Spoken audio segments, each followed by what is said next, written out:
What is going on, H2O Army? Joseph from H2O Plants. Today we are going to be setting up the long-awaited Fluval 15 gallon. I've been having this stashed away for quite some time now, just waiting to set it up, and luckily my fish store got in the fish that I wanted to put in it, so now I need to hurry up, get it set up, and get the fish on in it. So stay tuned to see what we are going to be setting up.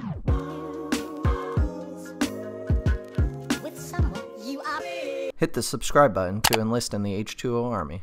Also, hit the bell to join our elite notification squad. Alright guys, so I wanted to try this kind of video type style video because it, I don't know, I just like the voiceover doesn't seem that appealing to me sometimes. So I'd like to see what you guys think about this type of video style where you know, I have the picture-in-picture. But let's get into the setting up of this tank. So this is a 15-gallon Fluval Flex tank if you're not familiar with it. It's an all-in-one kit. It has a filtration in the back of it. Also has a light built into the top, and all you pretty much have to buy in addition is a heater as well as whatever you're going to stock it with if you're going to put substrate and all that. Pretty good, pretty easy to set up. All in all, I really like it. So right there I actually have base rock, and the reason why I have base rock, which is typically something that you would see for saltwater tanks, is this is actually going to be an African cichlid tank. So we need to raise the pH because my pH out of tap is 7.0. Also on top of that, I put down a layer of a light diffuser, and that's because the big rocks that you see on the screen are going to be used in this tank, and that is they're cerio stone, they weigh a lot, and there's not a whole lot of sand, or there is a lot of sand, but because they're cichlids, they like to dig, and what they're going to do is they're going to dig out, and I don't want that rock falling or getting crushed or crushing the glass at all. So I did want to put down at least a barrier that even if they dig down to it, the rock is still sitting steadily on that, and I don't have to worry about the cichlids digging out from underneath it. So you may be saying, well, you know, it's only a 15-gallon tank. What are you going to put in there? You know, there's not many cichlids that you can put in there. Well, there are dwarf species of cichlids. If you're not familiar with it, Joey, the king of DIY, actually had done a video on these guys. The Similus shell dweller that's home to, or that its home is Lake Tanganyika. Now, I didn't know anything about these guys before I watched Joey's video, but once I saw them, I absolutely fell in love with them, and I know many other people did. They were absolutely, truly amazing fish, and I needed to get them for myself.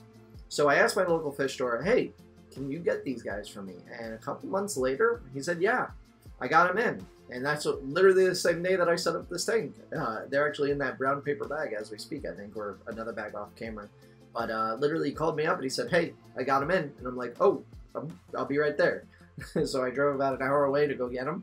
And, you know, I've been looking for these guys for quite some time. A couple different reasons why. One, they're absolutely amazing. They're really cool looking. They're interesting to watch. It's still one of my favorite fish out of all the other tanks that I have here and all the different fish that I have.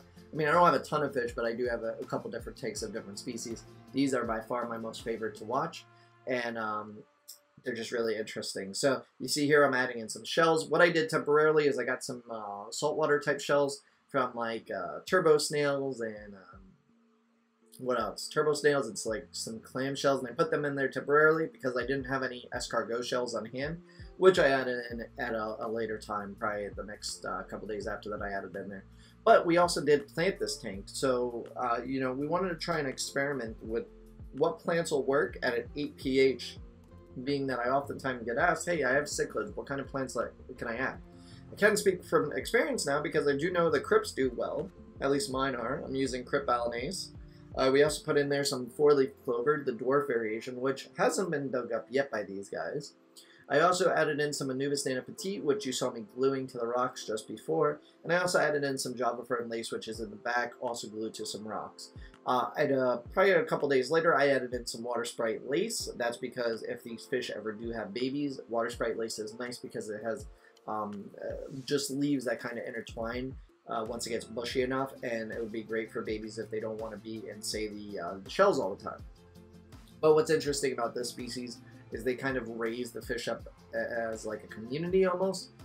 They don't eat each other's young typically, but we'll have to see what happens with these guys in the future.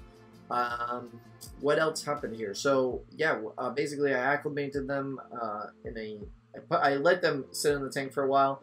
And then I took them out, and then I started getting them out of the bags, and here you see me adding the first batch there. I did get 6 in total, and while 6 may be a little much for this size tank, I did want to make sure I had a male and female, a good female to male ratio, so I do believe I have 4 females because they're much smaller than the 2 big males. But I don't know yet. We'll have to see. They may just be young males that haven't quite developed yet. So I added in 6 fish into this tank. We actually have a new tank set up for these guys, which is behind me over here. Right now, the 15-gallon Flex, while it's awesome for plant growth, it's not ideal for these guys because they really only stay in the bottom half of the tank. They don't go much higher than that rock, the biggest rock there. They don't go much higher than that. So there's a good like 4 to 6 inches that are just wasted, that they're not doing anything with. And honestly, they would prefer to have much more footprint of sand and shells to dig in. So what I'm planning on doing is we're going to be moving them in the next video to the newest tank setup. So you want to make sure that you subscribe to check that out.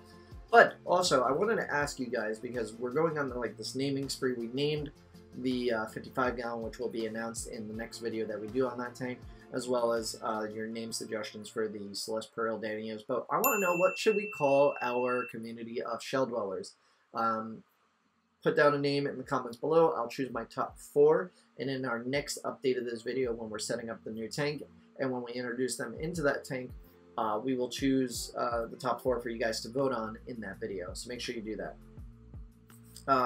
So what else to note about these fish is, like I said, they like to dig. So even though, you know, I put plants in here, there's always a chance that they could dig them up. However, to this day, this was set up about 2 months ago. They still haven't dug up any of the plants, really. The 4-leaf clover is a little touchy, as you can see here. It's kind of like rooting, but kind of not. It's doing okay. It's not doing optimally better, but it's doing fine. It's growing. But here you guys see them about probably a week or 2 later. And then here you see them just chilling in their shell. It's so funny. We actually post a lot on our Instagram of these guys before this video is even airing. So if you follow us there, you've already kind of been spoiled and saw what we did. I just couldn't wait to show these guys. They're absolutely, truly awesome and amazing fish.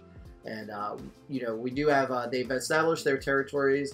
There's 1 alpha male. The other male is kind of playing second fiddle to him.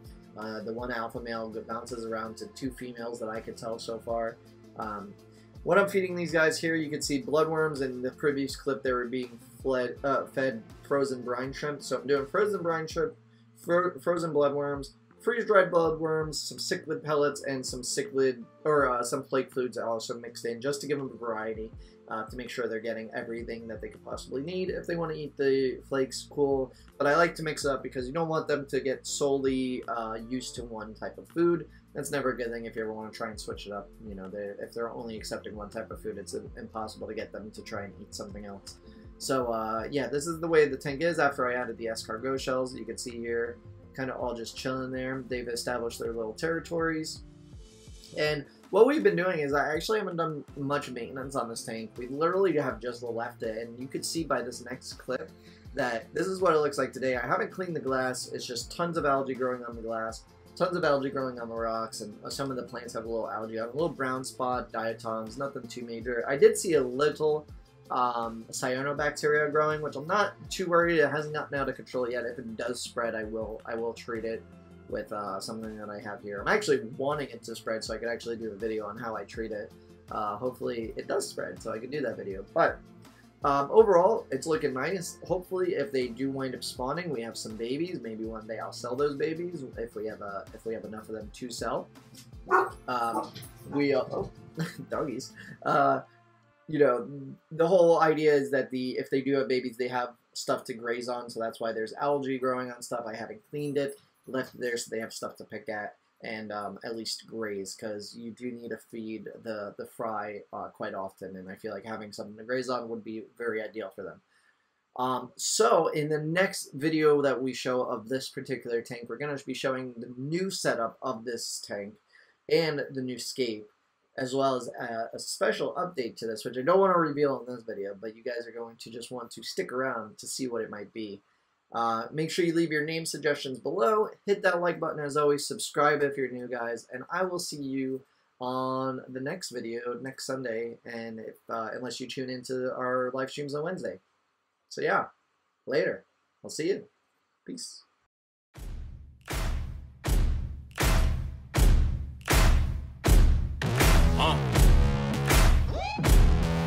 Yeah. Siege. Riley. Taz. Yeah. Set me free and give me death, there ain't no other choices. When I lay down to go to sleep, I keep on hearing voices. Little whispers in my head, man, is you fake or loyal? Why no water, that designer, baby, pick your poison. These little demons living underneath my bed, creeping. Know the real monster lives above them all, sleeping. That subtle breathing in your closet every single evening.